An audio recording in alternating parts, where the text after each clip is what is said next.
today I'm here at a North Song Dynasty dock that was just discovered this past year in Wenzhou.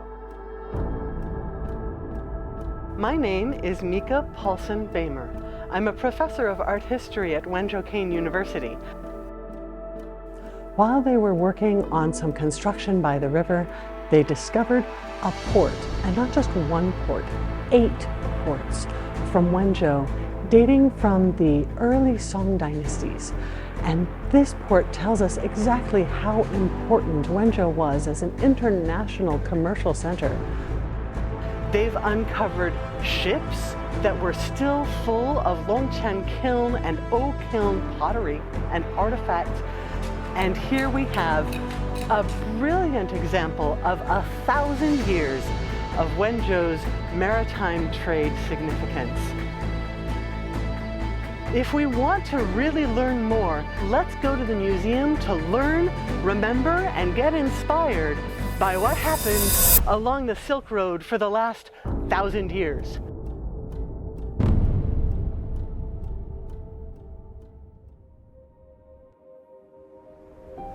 Wenzhou is right on the border of the East China Sea, which means that from a very early time period, it was used as an international port.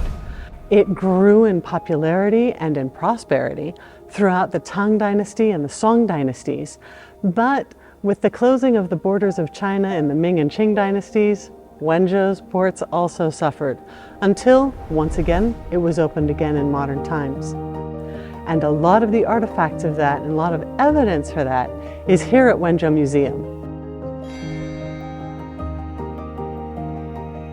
In the prosperous times of the Tang and the Song dynasties, Wenzhou's port was hugely busy.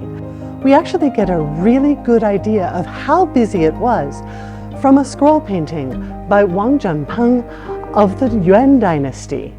He wrote a beautiful, long scroll that depicts Wenzhou's port at its busiest. Here it is. Here we see Rian and all the beautiful mountain scenery that's here. Then we go to the O River, and Jiangshan Island is right here in the middle. It's so beautiful, especially with its little pagoda and its little temples. Then we get to see the ships, and the ships are coming into Yongjia, and here we get to see the port with its huge 4-masted ship. I mean, these are carrying lots of cargo. So many people going here and there and buying and selling. This was a really busy place. As early as the Tang Dynasty, Wenzhou people had already opened trade routes to Japan, Southeast Asia, even the Middle East. Many cities far inland who wanted to export their products sent them to Wenzhou's port. It was the most efficient way to get their products to the international market.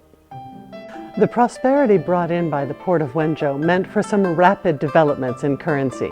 For example, this set of gold leaf.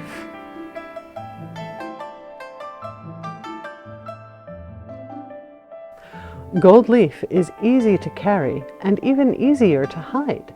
It can easily be slipped into folds of clothing or between the covers of a book, and it can be broken up into pieces if needed. It makes the perfect currency for merchants, and the people of the Song dynasty took advantage of it. And the cool thing is, you could trade that in with a city for 35,000 copper coins. That's enough to last you for a couple of months. Wenzhou's ports were an important stop on the maritime Silk Road. They exported silk and lacquerware and celadon all over the place. A lot of the objects blend Western and Chinese characteristics, just like this ewer, which is a nationally ranked treasure of China.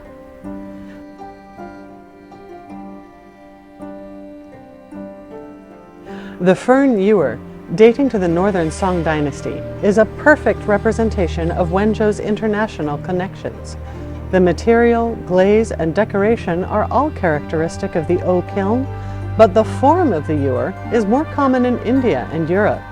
And what's really cool about this is that on the handle there's also a maker's mark. The maker, Qi decided to stamp his initials on this vase. It dates from the Northern Song Dynasty, a time when Wenzhou set up the city port transfer department interconnecting Mingzhou, which is now Ningbo, Quanzhou, and other port cities. As a porcelain distribution center, Wenzhou became a pivotal port for the maritime Silk Road. This ewer is evidence. The international character of Wenzhou's port might have influenced the unique flavor of its philosophy, which became known as the Yongjia school of Confucianism.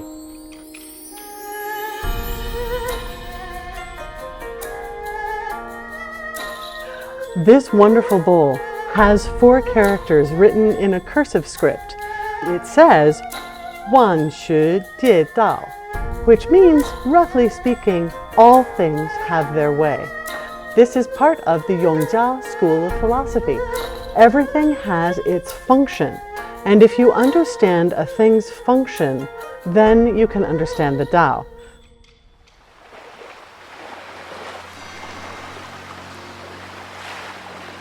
Because of the maritime Silk Road, the people from Wenzhou had access to 5 continents and unlimited possibility. One of them was this guy here, Zhou Daguan. This guy is one of the most important resources for scholars of Cambodia. He went with the Yuan imperial mission from Wenzhou all the way down to Angkor Wat, and he wrote a book about his experiences. This book, well, we only have a third of it left, but it describes Angkor Wat in a way that nobody else has access to. So it provides us a really valuable first-hand account of what it was like in Cambodia.